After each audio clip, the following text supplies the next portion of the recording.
എന്താണെന്ന് വെച്ചാൽ എൻ്റെ അച്ഛൻ്റെ വീട്, അതായത് എൻ്റെ അച്ഛൻ്റെ തറവാട് വീടിൻ്റെ കുട്ടി വീടാണ് കേട്ടോ. വീടിൻ്റെ ഹൗസ് വാമിംഗ് ആണ് അത്. ആ ഒരു വീഡിയോ ആണ് ഇപ്പോൾ നിങ്ങൾ കാണാൻ വന്നത്. അപ്പം അതിൻ്റെ ഫസ്റ്റ് സ്റ്റാർട്ടിങ് മുതൽ ഉണ്ട്, അത് നിങ്ങളൊന്ന് കണ്ടിട്ട് വാ, എന്നിട്ട് ബാക്കി നമുക്ക് പറയാം. ഓക്കെ, ഇതിനെപ്പറ്റി കുറേ കഥകൾ എനിക്ക് പറയാനുണ്ട്. അതിന് മുന്നേ ഈ വീട് ഉണ്ടായ സാഹചര്യങ്ങളൊക്കെ പറയണം. അപ്പോൾ ഈ വീടിനെ കുറിച്ച് ഞാൻ പറയാം.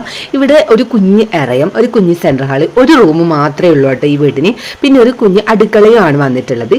റോഡ് സൈഡിനാണ് ഈ വീട് ഉള്ളത് കേട്ടോ. അപ്പോൾ പഞ്ചായത്തിന് വക കിട്ടിയൊരു വീടാണ്. 10-12 വർഷമായി ഈ വീട് വെറുതെ വാർത്തിട്ടത് മാത്രമേ ഉള്ളൂ. ഒരു ജനലും വാതിലും കൂട്ടിയിട്ട് ഇവിടെയാണ് എൻ്റെ അച്ഛൻ്റെ അമ്മയും അച്ഛൻ്റെ പെങ്ങളും കൂടി താമസിക്കുന്നത്. പിന്നെ ഉള്ളത് നമ്മൾ ഈ വീടിന് മാറ്റം വരുത്തിച്ച് ഇവിടെ ഒരു ചുമരായിരുന്നു. ആ ചുമര് കട്ട് ചെയ്തിട്ട് നമ്മൾ പുറത്തുനിന്ന് അകത്തുനിന്ന് ഒരു ബാത്റൂം ആക്കിയിട്ടുണ്ടായിരുന്നു. പിന്നെ ഈ ഒരു വർക്ക് ഏരിയ നമ്മൾ കൂട്ടിയെടുത്തതാണ് കേട്ടോ.